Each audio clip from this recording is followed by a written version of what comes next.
سورة الفاتحة.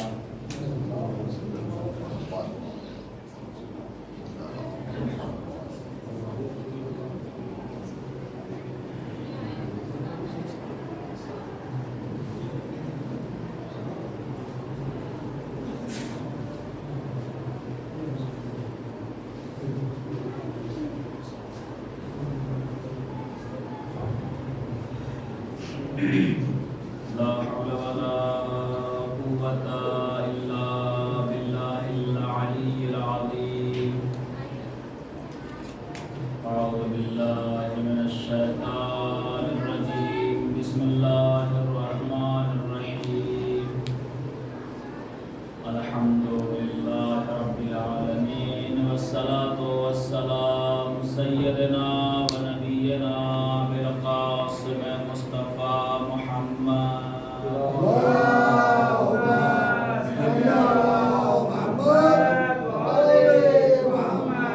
وآله الطيبين الطاهرين المعصومين المظلومين، ولعنة الله على أعدائهم أجمعين من الآن إلى قيام يوم الدين. أما بعد، فقد قال الله تبارك وتعالى في كتابه المبين وهو أصدق الصادقين وقوله الحق. بسم الله الرحمن الرحيم. يا أيها الذين آمنوا ادخلوا في السلم كافة ولا تتبعوا خطوات الشيطان إنه لكم عدو مبين.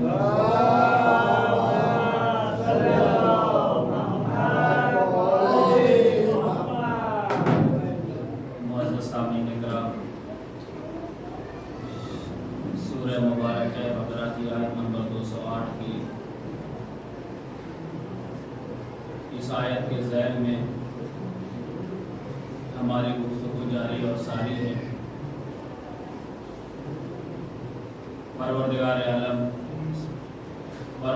عالم اس آیت میں ارشاد فرماتا ہے،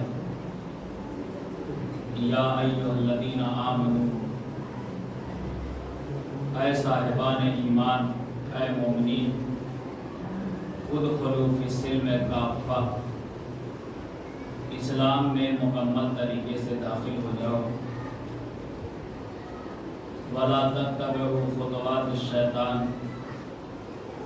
اور ہرگز شیطان کے راستے کی پیروی نہ کرنا. انہ لکم عدو مبین، اس لیے کہ شیطان تمہارا کھلا ہوا دشمن ہے.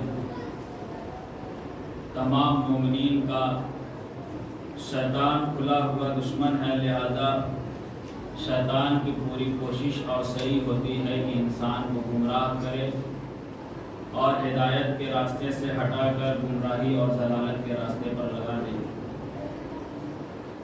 جیسا کہ دوپہر کی مجلس میں آپ کے سامنے ایک حدیث پڑھی تھی، انشاءاللہ اسی حدیث کو مکمل کرتے ہوئے گفتگو کو آگے بڑھائیں گے کہ ختمی مرسل حضرت محمد مصطفیٰ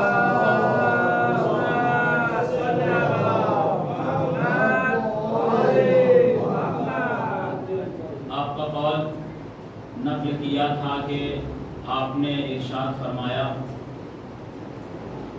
کہ اے صاحبان ایمان، اپنے دل کو ہرگز وحشی درندوں کی چراگاہ نہ بنانا. اب یہاں پر وحشی درندے سے مراد علماء کرام بیان کرتے ہیں کہ وحشی درندے سے مراد یہاں پر ہر وہ چیز، ہر وہ شے کی جو انسان کو ضلالت اور گمراہی کی طرف لے جاتی ہے، وہ چیز انسان کے دل کے لیے وحشی ہوا کرتی ہے. اب وہ چاہے لالچ ہو، چاہے تکبر ہو، چاہے وہ گھمنڈ ہو، چاہے دنیا طلبی ہو یا مال طلبی ہو، یا پھر وہ خود پسندی ہو، اپنے آپ کو پسند کرتا ہو، سب سے زیادہ اپنے آپ کو عالم و فاضل سمجھتا ہو، اپنے آپ کو سب سے برتر سمجھتا ہو، ان تمام چیزوں کو ایک بندے مومن کو چاہیے کہ پرہیز کرے۔ اگر کوئی شخص ان تمام چیزوں سے پرہیز کرے گا تو رسول اکرم ارشاد فرماتے ہیں کہ وہ انسان وہ چیز دیکھے گا کہ جو میں دیکھتا ہوں۔ اور ایسے ہی اگر ان تمام چیزوں سے انسان پرہیز کرے گا تو ایک بندہ مومن وہ چیزیں سنے گا جو میں سنتا ہوں۔ یعنی اگر ان تمام چیزوں سے انسان اپنے آپ کو بچاتا رہے، ہدایت کے راستے پر اپنے قدموں کو بڑھاتا رہے، تو گویا ہر وہ چیز کہ جو ایک بندے مومن، ایک حقیقی مومن سنا کرتا ہے، وہ ہر شخص سنے گا۔ لہذا ایک ایماندار کے لیے یہ ضروری ہوتا ہے کہ ان وحشی جانوروں سے اپنے آپ کو بچائے۔ مولا کائنات حضرت امیر المومنین علی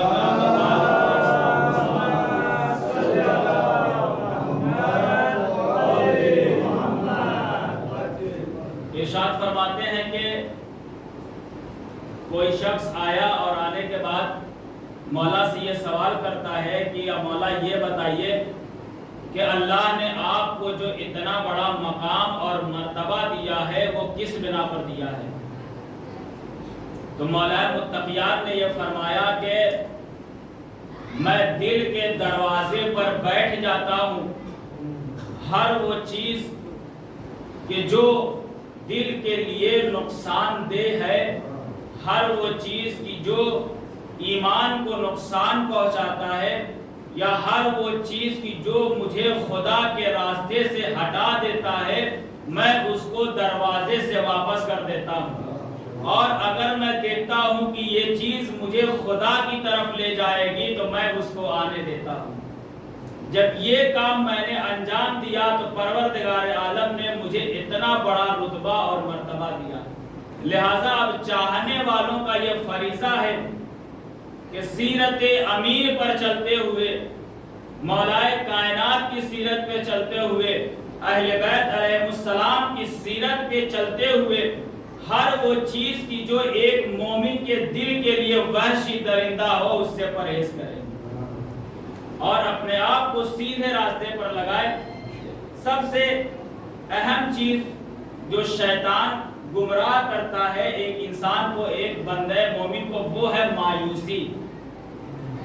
جب انسان مایوسی کے راستے پر نکل پڑتا ہے تو اس کے سامنے نہ دین دکھائی دیتا ہے، نہ شریعت دکھائی دیتی ہے، وہ تمام چیزوں کو چھوڑ کر شیطانی راستے پر لگ جاتا ہے۔ اسی لیے روایتوں میں ملتا ہے لا تیأس من رحمت اللہ، اللہ کی رحمت سے ہرگز مایوس نہ ہونا۔ اس لیے کہ جو اللہ کی رحمت سے مایوس ہو گیا وہ گمراہی کے راستے پر لگ گیا۔ جب مایوس ہو جاتا ہے تو اس کی زبان سے عجیب و غریب فکریں نکلتے ہیں۔ ہر وہ نازیبا الفاظ جو خدا کے شایان شان نہیں ہے اس کو اپنی زبان سے ادا کرتا ہے اور ناشکری کرتا ہے۔ کسی شاعر نے کیا خوب کہا کہ رحمتیں ہیں تیری، جب ایک شخص مایوس ہو جاتا ہے تو وہ کیا کہتا ہے؟ رحمتیں ہیں تیری غیر کے آشیانوں پر، برق گرتی ہے تو بیچارے مسلمانوں پر۔ اگر مایوس ہو جاتا ہے تو وہ پوری دنیا کا جائزہ لیتا ہے، دیکھتا ہے کہ غیر ہم سے زیادہ آسودگی میں رہتے ہیں، آرام سے رہتے ہیں، تو وہ پھر نازیبا الفاظ شروع کرتا ہے۔ ہم اس کے ماننے والے، اس کے راستے پر چلنے والے، پروردگار عالم ہمیں چھوڑ کر دوسروں کو اپنی نعمتیں دے رہا ہے، ساری مصیبتیں ہمارے پاس بھیج رہا ہے۔ ایک صلوات پڑھ دے محمد وآل محمد۔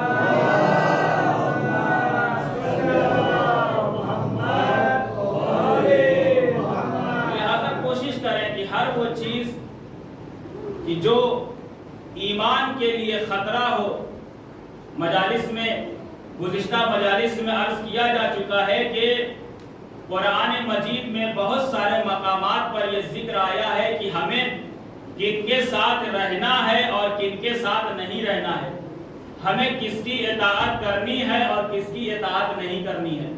اگر ہم دنیا میں نیکی کریں گے تو اس کا صلہ ہمیں کیا ملے گا، اگر گناہ کریں گے تو اس کا صلہ ہمیں کیا ملے گا۔ یقین مانیے کہ انسان اگر دنیا میں نیکی کرتا ہے تو وہ ایک نیکی آپ کے ذریعے سے دوسروں تک پہنچتی ہے، جب آپ کی نیکی دوسرے تک پہنچتی ہے تو وہ نیکی پھر تیسرے تک پہنچتی ہے، یہ نیکیوں کا سلسلہ چلتا رہتا ہے اور آپ کے نامہ اعمال میں ثواب لکھا جاتا رہتا ہے۔ ایک بہت ہی مشہور واقعہ ہے، کچھ لوگ صحرا کا سفر کر رہے تھے، ریگستان سے گزر رہے تھے، ریگستان سے گزر ہوا تو ظاہر سی بات ہے گرمی، تپش، شدت سب کو برداشت نہیں ہوا کرتی۔ ریگستان سے گزرے، تھوڑا آگے بڑھے تو پیاس کی بہت زیادہ شدت ہو گئی۔ اب ان کو پانی کی تلاش تھی کہ اب پانی کہاں سے لایا جائے، یہ زمین ایسی ہے کہ اگر پسینے کا ایک قطرہ بھی گرتا ہے تو سوکھ جاتا ہے، اب پانی کا انتظام کہاں سے ہو۔ اب چلتے چلتے تھوڑا آگے بڑھے تو دیکھا ایک ہینڈ پمپ ہے، جو پرانے زمانے میں ابھی بھی شاید آپ کو کہیں دیکھنے کو مل جائے گا، ہینڈ پمپ ہے۔ اب جیسے ہی ان لوگوں نے اس ہینڈ پمپ کو دیکھا، امیدیں جاگ گئی، ان کو لگا کہ اب اور جی لیں گے، لہذا سارے لوگ بھاگتے ہوئے اس مشین کے پاس آ گئے، ہینڈ پمپ کے پاس آ گئے۔ جب وہاں پہنچے ہیں تو کوشش کیا پانی نکالا جائے، مگر پانی نکلنے والا نہیں ہے، کیونکہ پانی تہہ میں چلا گیا۔ اب پانی نکلے تو کیسے نکلے، پوری کوشش کر لی تو پھر تھوڑا دور پہ دیکھا ایک مٹکی رکھی ہوئی ہے، مٹکی کے اندر پانی ہے جو کافی گندا ہو گیا ہے، اور وہاں پر ایک نوٹس بورڈ لگا ہوا ہے، اس پہ لکھا ہے پہلے یہ پانی آپ اس ہینڈ پمپ میں ڈالیے، اس کے بعد سے کوشش کیجئے پھر یہ آپ کو پانی دے گی۔ توجہ کیجئے، کچھ کہنا چاہتا ہوں، پہلے آپ اس میں پانی ڈالیے، آپ زحمت کریے، اس کے بعد سے یہ ہینڈ پمپ آپ کو پانی دے گا، آپ استفادہ کریں گے۔ اب ہمیں یہاں سے ایک چیز سمجھ میں آ جاتی ہے، اگر ہم ان لوگوں کی طرح ریگستان میں فقط بیٹھ کر سوچتے رہتے تو ان کو پانی ملنے والا نہ تھا، وہ وہیں پر ہلاک ہو جاتے۔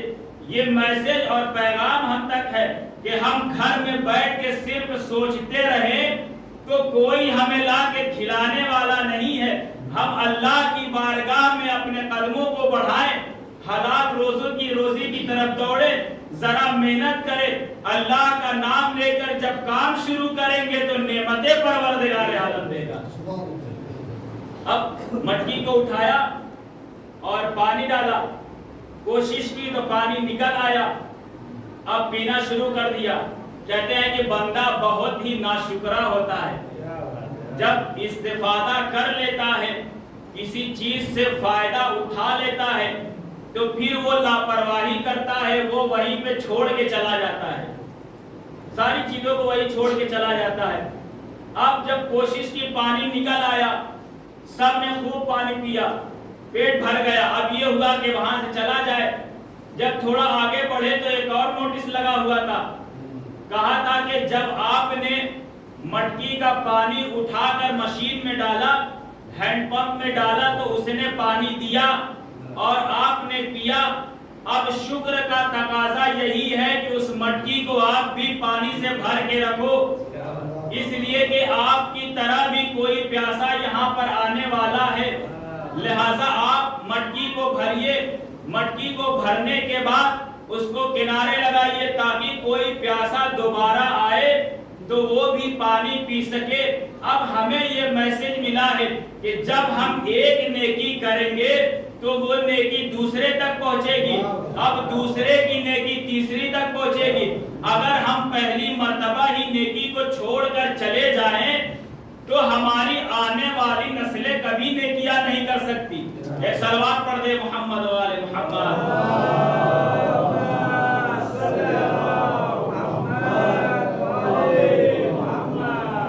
لہذا ہم دنیا میں جو بھی نیکیاں کرتے ہیں، یقین مانیے اس کا فائدہ پلٹ کر ہم ہی تک آنے والا ہے۔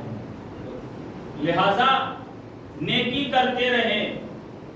کہا ہے, سنا ہے آپ لوگوں نے, نیکی کر دریا میں ڈال, مگر یہاں پہ تھا نیکی کر مٹکی میں پانی بھر.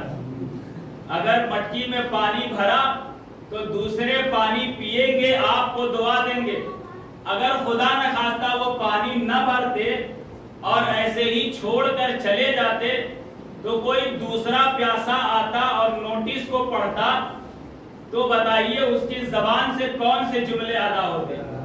لہذا یہ میسج ہم تک ہے کہ ہم خدا کی بارگاہ میں اپنے قدم کو بڑھائیں, محنت کریں, مزدوری کریں, ہر وہ راستہ کہ جس کے ذریعے سے ہمیں حلال مال ملتا ہے اس کام کو انجام دیں.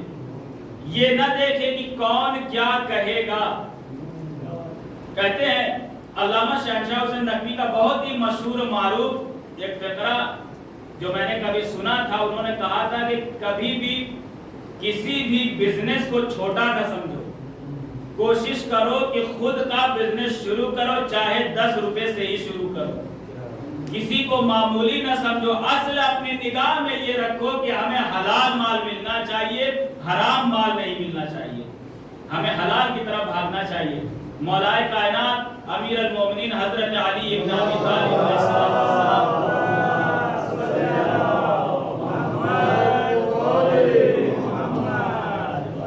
مسجد کی طرف آئے.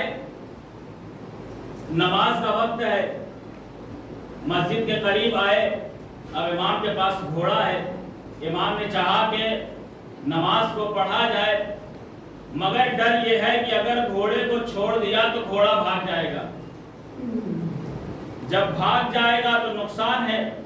اب امام نے کیا دیکھا کہ مسجد کے دروازے پر ایک شخص بیٹھا ہوا ہے.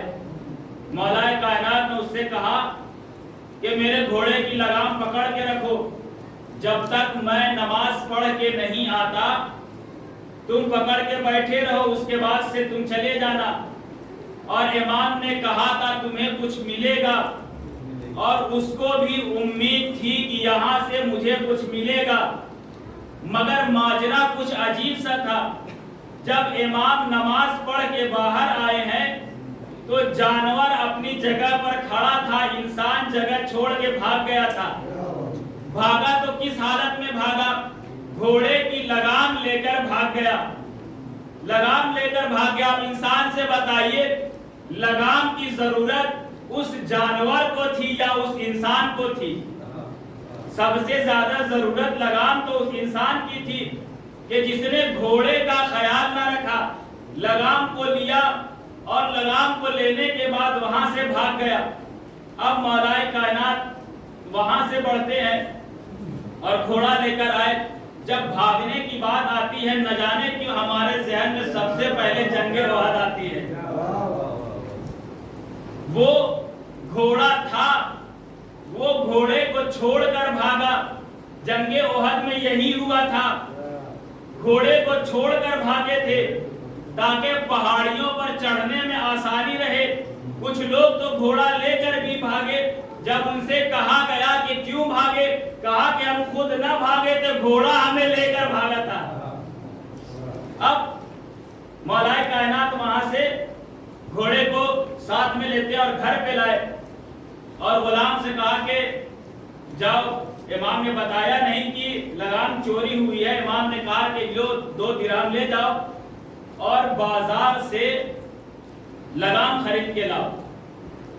اب صحابی غلام جو ہے جاتے ہیں بازار میں. بازار میں جانے کے بعد 2 درہم میں لگام خریدی اور خریدنے کے بعد گھر پہ آئے. جب گھر پہ آئے تو دیکھا کہ یہ وہی لگام ہے جو چوری کر کے لے کے بھاگا تھا. بس امام نے کہا کہ انسان کتنا بے صبرا ہے. میں نے نیت یہ کر رکھی تھی کہ مسجد سے نکلوں گا تو یہی 2 درہم اس کو دوں گا, مگر وہ فرار کر گیا اور فرار کرنے کے بعد چوری کر کے فرار کیا اور لگام کو 2 درہم میں ہی بیچا. امام نے غلام سے کہا کیا تم نے تول مول کی تھی؟ کہا کہ مولا ہم نے تول مول نہیں کی تھی. وہ خود بازار میں چیخ رہا تھا کون ہے جو اس لگام کو 2 درہم میں خریدے, لہٰذا میں نے لگام خریدا اور گھر پہ لے کے آ گیا. امام نے کہا کہ ایک طریقہ ہے حلال کمانے کا, ایک طریقہ ہے حرام کمانے کا، اگر وہ وہی مسجد پر رکا رہتا تو اسے مال حلال ملتا، مگر وہ چوری کر کے بھاگا، مال حرام ملا۔ لہذا انسان بے صبرہ ہے۔ اگر انسان اپنی زندگی میں صبر کو اختیار کر لے تو وہ مال حرام کی طرف بھاگتا ضرور ہے، مگر صبر کر لے گا تو اتنا ہی مال پروردگار عالم اسے حلال راستے سے عطا کرے گا۔ ایک صلوات پڑھ دے محمد وآل محمد۔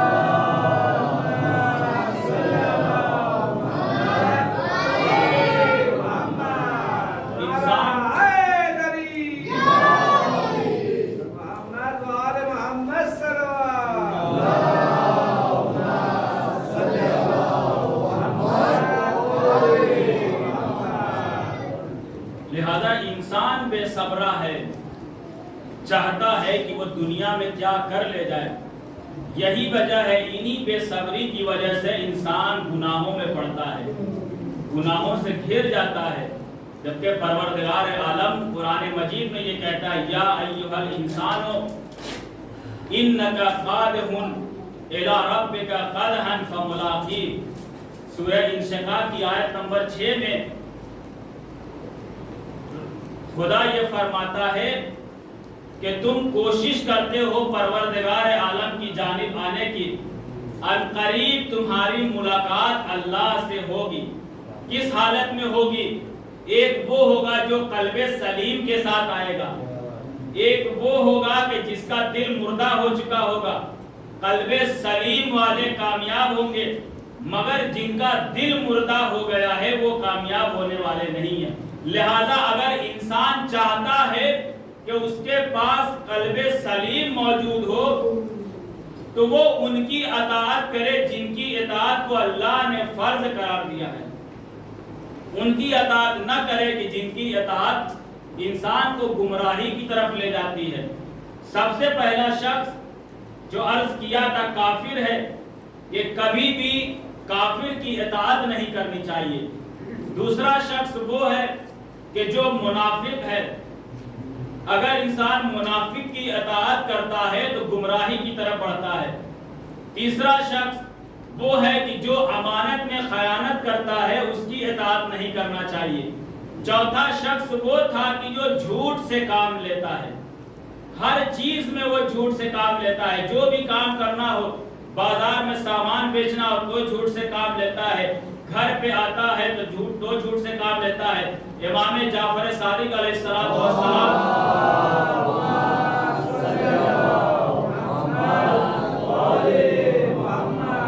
بتایا ہے کہ تمام برائیوں کو ایک گھر میں رکھ دیا جائے۔ کبھی عرض کیا ہوگا شاید کہ تمام برائیوں کو ایک گھر میں جمع کر دیا جائے، اس گھر کی چابی کو، اس گھر کی کلید کو جھوٹ کہا گیا ہے، اس لیے کہ یہ جھوٹ سب سے بری چیز ہے۔ ایک شخص رسول خدا صلی اللہ علیہ وآلہ وسلم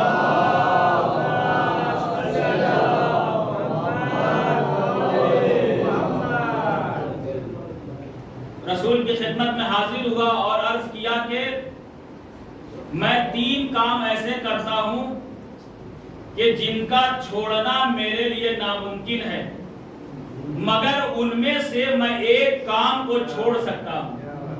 کہا کہ کون سے کام کرتے ہو؟ کون سے 3 گناہ کرتے ہو؟ کہا کہ پہلا گناہ یہ ہے کہ میں شراب پیتا ہوں، دوسرا گناہ یہ ہے کہ میں جھوٹ بولتا ہوں، تیسرا گناہ یہ ہے کہ میں چوری کرتا ہوں۔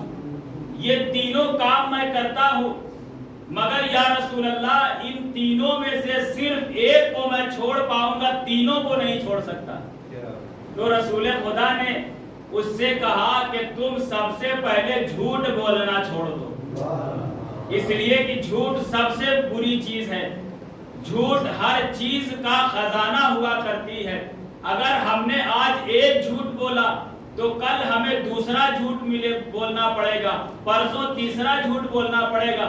آپ خود اپنی زندگی میں جائزہ لیتے ہوں گے، جو سچ بولتا ہے وہ ایک بات بولنے کے بعد 1 ہفتے بعد جب اس سے آپ دوبارہ سوال کریں گے تو جواب آپ کو دوسرا ملے گا۔ جھوٹ بولنے والے سے کوئی ایک سوال کریے، 1 ہفتے بعد وہی سوال آپ پھر سے پوچھئے تو جو جواب اس نے دیا تھا وہ نہ دے سکے گا، اس لیے کہ وہ بھول گیا ہے کہ میں نے کون سا جھوٹ بولا تھا۔ وہ اپنے ذہن میں سوچتا رہے گا کیا جھوٹ بولا تھا، مگر اس کو خود نہ سمجھ میں آئے گا۔ پھر وہاں پر وہ ایک دوسرا جھوٹ بولے گا، 2-3 ہفتے بعد پھر سے آپ وہی سوال کریے تو ایک نیا جھوٹ بولے گا۔ کہتے ہیں کہ انسان اگر ایک جھوٹ بولتا ہے تو اس کے بدلے اسے 1000 جھوٹ بولنے پڑتے ہیں، مگر کوئی شخص پہلی ہی بار اگر سچ بولتا ہے، 1 سال کے بعد آپ وہی سوال کریں تو جواب آپ کو وہی ملے گا، کوئی فرق نظر نہیں آئے گا۔ رسول نے کہا کہ تم صرف جھوٹ بولنا چھوڑ دو۔ اب وہ چلا ہے بازار کی طرف، شراب کا بھی شوق ہے، چوری کرنے کا بھی شوق ہے، شراب نہ پیے تو بھی سکون نہیں، چوری نہ کرے تب بھی سکون نہیں، اور جھوٹ کے لیے وعدہ کیا ہے کہ جھوٹ نہیں بولوں گا۔ اب وہ جاتا ہے شراب خانے پہ جاتا ہے، شراب کی دکان پہ، سوچتا ہے کہ میں اب یہاں سے خریدوں اور شراب کو پیوں۔ پھر وہ ایک بار سوچتا ہے کہ اگر رسول نے پوچھ لیا تو میں رسول کو کیا جواب دوں گا؟ اگر رسول سے میں یہ کہتا ہوں کہ میں نے شراب پیا تو بزم میں میرا جانے کا کوئی حق نہیں ہے، اس لیے کہ شراب پی کر رسول کی بزم میں گیا تو یہ رسول کی معاذ اللہ توہین ہے، اور اگر شراب پی کر میں نے جھوٹ بولا تو جھوٹ میں بول نہیں سکتا کیونکہ میں نے وعدہ کیا ہے۔ لہذا وہ دکان سے اتر آیا، اب بازار میں گیا، بہت ہی قیمتی چیز بک رہی ہے، سوچا کہ یہاں سے چوری کر لی جائے۔ اب جیسے ہی ہاتھ کو بڑھایا چوری کرنے کے لیے، کہا کہ چوری میں کر لوں گا، جب بزم رسول میں جاؤں گا تو رسول خدا پہلے یہی پوچھیں گے تم نے چوری کی تھی یا نہیں کی تھی۔ اگر میں نے کہا کہ چوری کی تھی تو رسول بزم سے نکال دیں گے، اگر چوری کر لی میں نے، رسول نے پوچھا تو میں جھوٹ بول نہیں سکتا، اس لیے کہ میں نے رسول سے وعدہ کیا ہے۔ اب 3 دن کے بعد وہ رسول خدا کے پاس آیا، رسول خدا نے کہا کیا تم نے جھوٹ بولنا چھوڑ دیا؟ تو اس نے کہا یا رسول اللہ آپ نے ایسی بات کہہ دی کہ میں نے جھوٹ بولنا بھی چھوڑ دیا، شراب پینا بھی چھوڑ دیا، چوری کرنا بھی چھوڑ دیا۔ ایک صلوات پڑھ دے محمد و آل محمد۔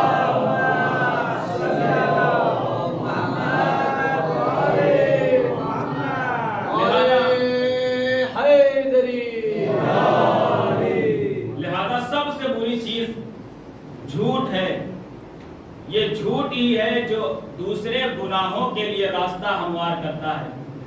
تاریخ میں دیکھ لیجئے کتنے ہی جھوٹے ہیں، کیا کیا جھوٹ بول کر خلافت کو غصب کر لیا، مگر خلافت کو غصب کرنے کے بعد کیا نتیجہ ہوا؟ کوئی دعا کرتا ہے کہ کاش میں صحرا کی گھاس بن جاتا، جانور آ کر مجھے کھا لیتے۔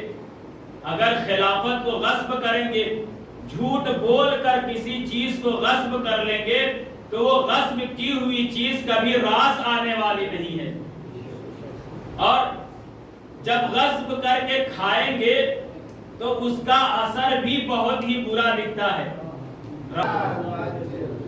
جھوٹ کبھی بھی انسان کو راس آنے والا نہیں ہے، وہ چاہے اپنی زندگی کے راستے کو درست کرنے کے لیے، ٹھیک کرنے کے لیے جھوٹ بولتا ہو، مگر جھوٹ سے کبھی اس کو کامیابی ملنے والی نہیں ہے۔ یہی وجہ تھی کہ جب یوسف نبی کے بھائی 11 بھائی لوگ جب ان کو لے کے گئے تھے صحرا میں، تو صبح کے وقت لے گئے تھے، یعقوب نبی سے کہا تھا کہ ہم یوسف کی حفاظت کریں گے، جانوروں کو بھی دیکھیں گے، بھیڑوں کو بھی چرائیں گے، ساتھ میں یوسف کا بھی خیال رکھیں گے۔ یہ صبح کے وقت لے جاتے ہیں وعدہ کر کے، مگر رات کو جب واپس آتے ہیں تو کس حالت میں آتے ہیں؟ روتے ہوئے آتے ہیں، گریہ وزاری کرتے ہوئے آتے ہیں۔ کیا کہتے ہیں؟ کہتے ہیں کہ یوسف کو بھیڑیے نے کھا لیا، یوسف کو بھیڑیے نے کھا لیا۔ تو اس وقت یعقوب نبی نے کہا کیا تم نے وعدہ نہ کیا تھا؟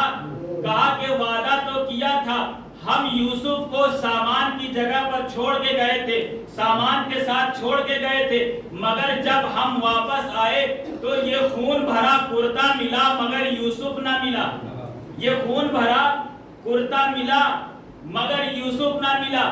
اب بھائیوں نے وہ کپڑا یعقوب نبی کو دیا، یعقوب نبی نے جیسے ہی کپڑا لیا، کپڑے کو غور سے دیکھا، کپڑے کو دھیان سے دیکھا، دیکھنے کے بعد ایک عجیب و غریب جملہ کہا۔ یعقوب نبی نے کہا کتنے مہربان تھے یہ بھیڑیے، یوسف کو تو کھا گئے مگر کپڑے کو ذرا نقصان بھی نہ پہنچایا، یہ کیسے ممکن ہو سکتا ہے؟ یعقوب نبی نے کہا تم جھوٹ بولتے ہو، مگر وہ لوگ اپنے جھوٹ پر قائم رہے، کتنے دنوں تک تلاش جاری رہی مگر کامیاب نہ ہوئے، حتیٰ کہ یوسف مصر کے بازار میں پہنچ گئے مگر بھائی اپنے جھوٹ پر قائم رہے۔ جب یعقوب نبی نے یہ کہا کہ بھیڑیا مہربان تھا کہ کپڑے کو نہ پھاڑا، کپڑے کو نقصان نہ پہنچایا، یوسف کو کھا گیا، تو یہ پہلا مقام تھا کہ جب بھائیوں نے جھوٹ بولا تھا اور ان کو ذلت و رسوائی کا سامنا پڑا تھا۔ اب یہ کس کے بیٹے تھے؟ نبی کے بیٹے تھے۔ کس کے بھائی تھے؟ نبی کے بھائی تھے۔ جب جھوٹ بولا تو ذلت و رسوائی نے ان کا ساتھ نہ چھوڑا، جب بولے تو ذلت و رسوائی اس کا کیسے ساتھ چھوڑ سکتی ہے؟ اے صلوات پڑھ دے محمد و آل محمد۔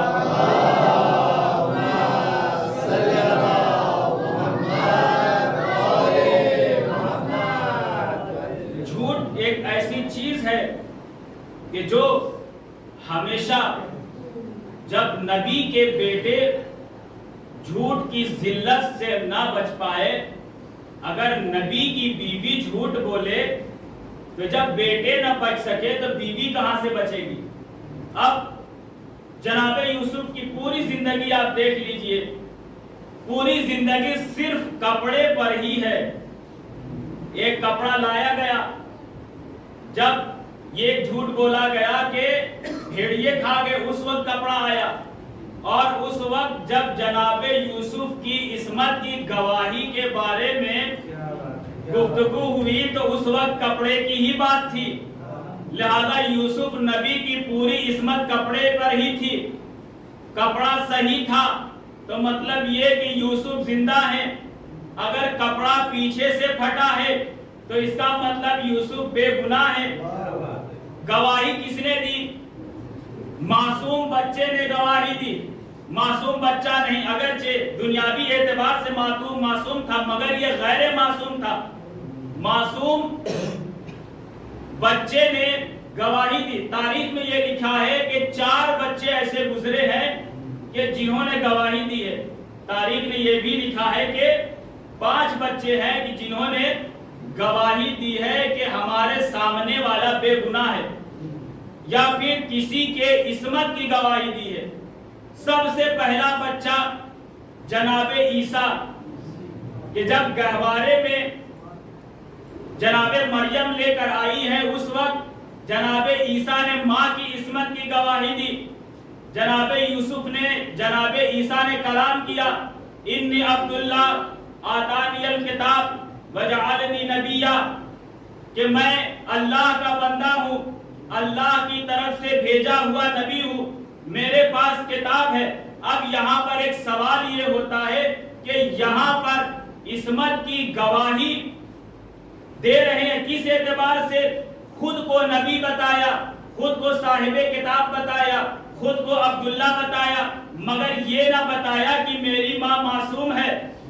مگر بات کیا ہے؟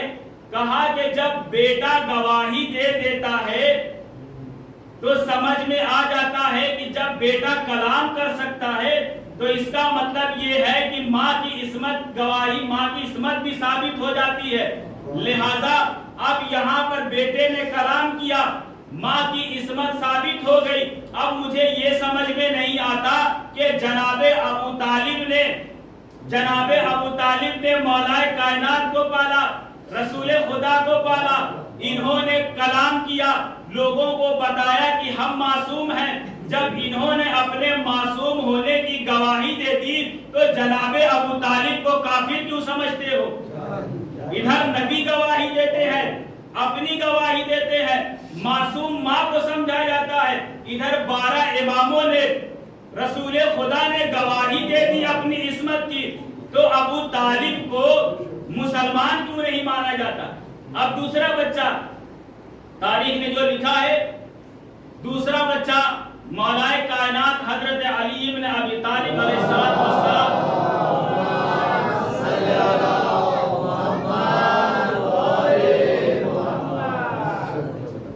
مولائے کائنات نے کلام کیا ہے، پوری تفصیل آپ جانتے ہیں، لہذا یہ بات چھوڑتے ہوئے تیسرا بچہ کون؟ تیسرا بچہ یہ خود عزیز مصر کے گھر میں موجود ہے، غیر معصوم ہے، اس نے گواہی دی جناب یوسف کی۔ اب چوتھا بچہ وہ ہے کہ جو بنی اسرائیل میں موجود تھا، توجہ کیجئے، بنی اسرائیل میں ایک عابد تھا، بہت ہی مومن تھا، لوگوں کے درمیان چرچا تھا کہ بہت ہی نیک ہے، بہت ہی مخلص ہے، جس کا نام تاریخ نے جریح لکھا ہے۔ یہ ایسا شخص تھا کہ جو اپنا گھر چھوڑا، گھر چھوڑنے کے بعد پہاڑی پر ایک گھر بنایا اور وہاں پر اللہ کی عبادت کرنے میں مشغول ہو گیا، وہیں پہ عبادت کرتا تھا۔ صبح کے وقت سر کو سجدے میں رکھتا تھا تو دوپہر کو اٹھاتا تھا، دوپہر کو سر کو سجدے میں رکھا تو شام کو اٹھاتا تھا، نماز پڑھ رہا ہے، عبادت کر رہا ہے، بندگی کا حق ادا کر رہا ہے۔ ادھر اس کی ماں پہاڑ پہ آئی، جب پہاڑ پر آئی ہے تو ایک مرتبہ دروازہ کھٹکھٹایا۔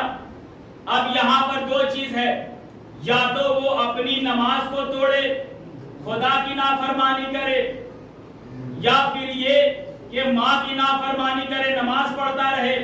اب دونوں چیزیں ضروری ہیں۔ شریعت ہمیں یہ بتاتی ہے کہ ماں کا اتنا زیادہ احترام ہے کہ اگر ہم مستحب نماز پڑھ رہے ہوں، ماں نے اگر آواز دے دی تو ہم اپنی مستحب نماز کو توڑ کر ماں کا جواب دیں۔ خدا کی نگاہ میں اتنی زیادہ، اتنا مرتبہ ہے ایک ماں کا۔ اب اس نے کہا کہ ماں کو چھوڑو، خدا کی بندگی کا حق ادا کیا جائے، نماز کو نہ توڑا۔ ماں نے 3 بار بلایا، جواب نہ دیا۔ ماں کی زبان سے ایک جملہ نکلا، خدا تجھے دنیا میں ذلیل و رسوا کرے، بس یہ جملہ کہا اور کہنے کے بعد ماں پہاڑ سے چلی آئی۔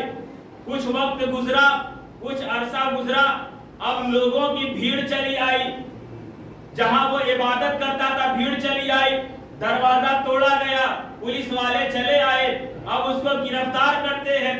گرفتار کرنے کے بعد بادشاہ کے سامنے پیش کرتے ہیں۔ ماں نے دعا کی تھی اللہ تجھے دنیا میں ذلیل و رسوا کرے۔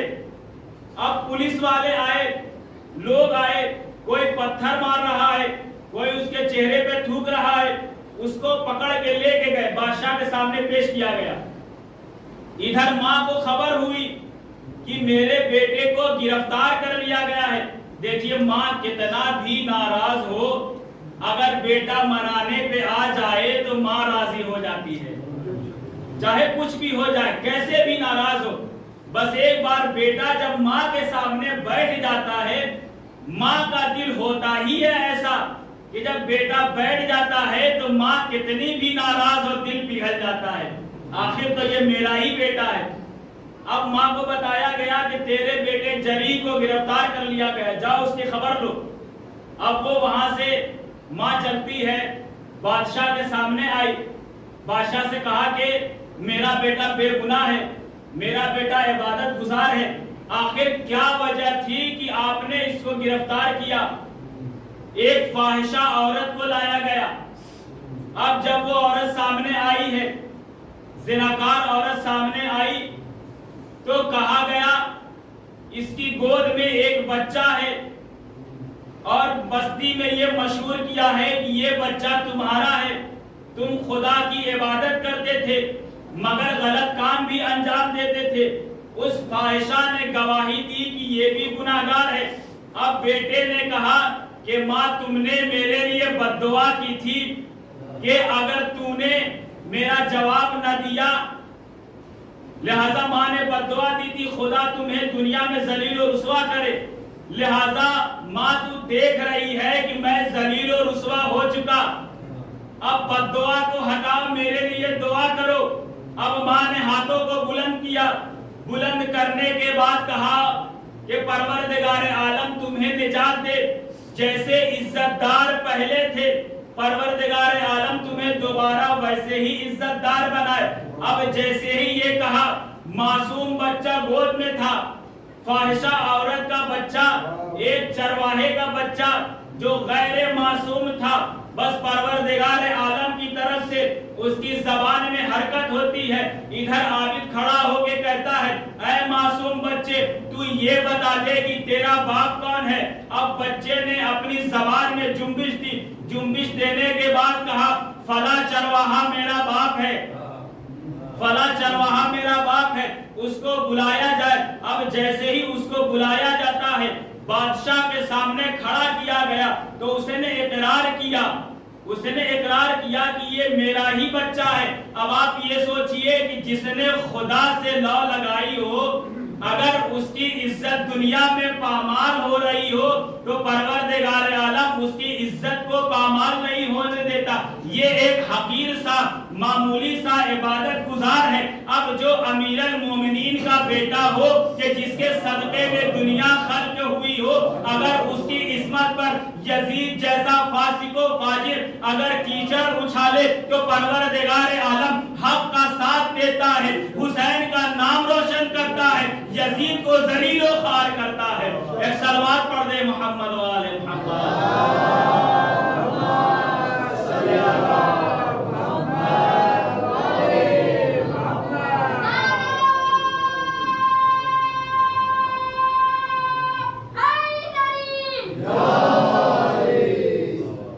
لہذا خدا کی بندگی کا حق ادا کریں، ہم صرف خدا کی عبادت کریں، بقیہ چیزیں چھوڑ دیں خدا پر۔ خدا دیکھنے والا ہے، خدا فیصلہ کرنے والا ہے۔ کربلا میں یہی تو سوچا گیا تھا کہ ہم اس اٹھتی ہوئی آواز کو کربلا میں دبا دیں گے، مگر اس فاسق کو نہیں معلوم تھا جو آواز خدا کی آواز بن جائے، اگر پوری دنیا مل کے دبانا چاہے تب بھی اس آواز کو دبا نہیں سکتی۔ اس لیے کہ یہ کربلا والوں نے درس دیا ہے۔ ابھی جو ظلم ہو رہا ہے پارا چنار میں، مسلمانوں کو مارا جا رہا ہے، تو لوگ یہ سمجھتے ہیں کہ ہم ان کو مار کے دبا دیں گے، مگر تاریخ گواہ ہے جب کل کا یزید نہ دبا سکا تو یہ 4 دن کے یزید چاہنے والوں کی آواز کو کیسے دبا سکتے ہیں۔ لہذا دیکھ لیجئے سوشل میڈیا پہ وائرل ہے، کتنا ظلم ہو رہا ہے۔ باپ کے سامنے بیٹے کو ذبح کیا گیا۔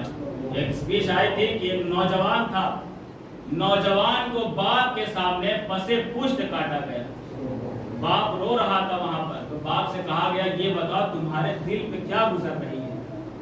کہا کہ میرے دل پہ جو بھی گزر رہی ہو، جتنا بھی مسائل گزر رہا ہو، مگر حسین غریب کے مقابل میں یہ مسائل کچھ بھی نہیں۔ اس لیے کہ کم از کم میرے بیٹے کو جب ذبح کیا جا رہا تھا، میرا بیٹا پیاسا نہ تھا، میرا بیٹا بھوکا نہ تھا، مگر کربلا میں حسین غریب کتنا بھوکا پیاسا تھا۔ تاریخ اگر رقم کرنا چاہے تو وہ پیاس اور اس بھوک کی شدت کو رقم نہیں کر سکتی۔ کربلا میں معصوم بچوں کا بھی گلا کاٹا گیا۔ تاریخ میں یہ لکھا ہے کہ جب سارے اصحاب و انصار شہید ہو گئے تو نوکے نیزہ پر سارے سروں کو بلند کیا جانے لگا۔ ایک عجیب مرحلہ یہ ہے کہ ماں بہنوں کے سامنے اگر کسی جنازے سے سر کو کاٹا جائے تو اس کے سینے پہ کیا گزری ہوگی، زینب کے سینے پہ کیا گزری ہوگی، کتنا ہی المناک منظر رہا ہوگا کہ 70 قدموں سے بھائی کو ذبح ہوتے ہوئے دیکھ رہی ہے۔ اب نوکے نیزہ پہ سر کو بلند کیا گیا۔ عزادار تاریخ میں یہ ملتا ہے کہ جب جناب عباس کے سر کو نوکے نیزہ پہ بلند کیا جانے لگا تو عباس کا سر نوکے نیزہ پہ نہ رک رہا تھا، بار بار زمین کی طرف آ جا رہا تھا۔ خطبائے کرام بیان کرتے ہیں یہ عباس کی غیرت تھی. عباس کو اتنی غیرت تھی کہ عباس کو برداشت نہ تھا کہ سامنے زینب بے حجاب رہے, سامنے زینب بے ردا رہے. مگر ایک خطیب مولانا شیرازی یہ بیان کرتے ہیں کیا اکبر کو غیرت نہ تھی, کیا قاسم کو غیرت نہ تھی؟ انہوں نے کہا ہے کہ عباس کا سر نوکے نیزہ پہ اس لیے نہیں رک رہا تھا کہ جب عباس فرات کی طرف گئے تھے پانی لانے کے لیے, جب وہاں سے واپس آ رہے تھے ایک ظالم نے جو تیر مارا تھا وہ تیر عباس کی آنکھوں میں پیوست ہو گیا تھا. اب عباس کے پاس ہاتھ بھی موجود نہ تھے کہ اس تیر کو نکال سکے, بس ایک مرتبہ اپنے سر کو جھکایا تھا. اب جو سر کو جھکا کر سوچا کہ اپنے زانوں سے اس تیر کو نکال لیں, جب تیر نکالنا چاہا تو پیچھے سے ایک ظالم نے ایسا گرز مارا, اتنا زور سے وہ گرز مارا کہ عباس اپنے آپ کو سنبھال نہ سکے, وہ زمین پر آئے. وہ عالم دین بیان کرتے ہیں عباس کے سر کی یہ حالت نہ تھی کہ سر عباس کو نوکے نیزہ پہ بلند کیا جائے. عباس کا سر اتنا زخمی تھا کہ اگر نوکے نیزہ پہ بلند کرنا چاہتے تھے تو وہ سر رک نہ پاتا تھا, لہذا کپڑے میں اکٹھا کر کے گھوڑے کی گردن میں لٹکایا گیا. عزیزو تاریخ نے یہ لکھا ہے کہ ایک ظالم یہ بیان کرتا ہے کہ جب ہم سر کو لے کر حلب سے چلے ہیں تو ہمارا راستہ کافی طولانی ہو گیا تھا, ہمارا سفر بہت زیادہ ہو گیا تھا, ہمیں رکنے کی جگہ نہ ملی تھی. جب ہمیں ایک جگہ ملی ہے تو وہ ظالم کہتا ہے کہ ہم اتنا تھک گئے تھے کہ ہم سر کو اتارنا بھول گئے تھے. عزیزو انہوں نے صندوق بنوا رکھا تھا, جب کسی بستی میں پہنچتے تھے تو سروں کو نوکے نیزہ پہ بلند کرتے تھے. ذرا تصور کیجئے گا, مصائب تصور کا نام ہے. ایک سر کو ارے کتنی بار نوکے نیزہ پہ بلند کیا جائے گا, ارے کٹا ہوا سر کتنا زخمی ہوگا. عزاداروں کو کہتا ہے کہ ہم اتنا تھک گئے تھے کہ ہم نوکے نیزہ سے سروں کو اتارنا بھول گئے, اتنا تھک گئے تھے, خستگی اتنی تھی کہ ہم نے کھانا کھایا, پانی پیا, فوراً ہی سو گئے. مگر مجھے یہ نہیں سمجھ میں آتا, ارے وہ خاتون, ارے وہ زینب کی جو پشتے ناکا پر بیٹھ کے آ رہی تھی, بے کجاوا اونٹوں پہ بیٹھایا گیا تھا, ارے سید سجاد کہ جس کے گلے میں توقع خاردار تھا, وہ سجاد کتنا تھکا ہوگا. وہ ظالم کہتا ہے ہم سر کو ایسے ہی رکھ گئے تھے اپنے پاس, ہم چاہتے تھے کہ کوئی سر ہم سے چوری نہ کرنے پائے, اس لیے کہ ہمیں یزید سے انعام لینا ہے. اگر سر چوری ہو گیا تو ہمیں انعام ملنے والا نہیں ہے. ہر شخص جس کے پاس جو سر تھا وہ اس کی حفاظت کر رہا تھا. تو وہ شخص اٹھتا ہے, کہتا ہے جب آدھی رات ہو گئی ہے, چاند آسمان پہ چمک رہا تھا, اب میری آنکھ جیسے ہی کھلی میرے پاس سر حسین تھا. ارے ایک معصوم بچی آہستہ آہستہ میرے پاس آ رہی تھی. میں نے یہ منظر دیکھا, مجھ سے برداشت نہ ہوا. پھر میں نے سوچا کہ آخر دیکھے یہ بچی چاہتی کیا ہے. تو وہ کہتا ہے میں ایسے ہی زمین پہ لیٹ گیا. اب میں نے کیا دیکھا, ارے وہ بچی میرے پاس آتی ہے, نوکے نیزہ سے سر کو اٹھاتی ہے, ارے ایک کنارے لے کے جاتی ہے, منہ پہ منہ رکھ دیا. بابا ارے کربلا کے بعد سے ہمارے اوپر کتنے ظلم ڈھائے گئے. بابا جو گوشوارے آپ نے پہنائے تھے, ظالم نے اس گوشوارے کو نہ اتارا. بابا اس ظالم نے گوشواروں کو چھین لیا. بابا دیکھ لیجئے میری کان کی لویں پھٹی ہوئی ہے, ابھی تک خون جاری ہے. بابا میرے رخسار کو دیکھیے, ارے جس کے اوپر آپ محبت سے ہاتھ پھیلا کرتے تھے اس رخسار پر شمر کے تماچے. بابا دیکھیے جو چادر لا کے آپ نے ہمیں پہنائی تھی وہ چادر کو ہم سے چھین لیا گیا. ہمیں بے مخنا اٹھا کر کوفہ اور شام سے پھرایا جا رہا ہے. مسیعال الذین ظلموا ایام القلبی انقلبون انا للہ و انا الیہ راجعون. قسم قضائی تسلیم الامر بارلت ریاست محمد و آل محمد کا ہماری اس مختصر سی عبادت کو قبول فرما.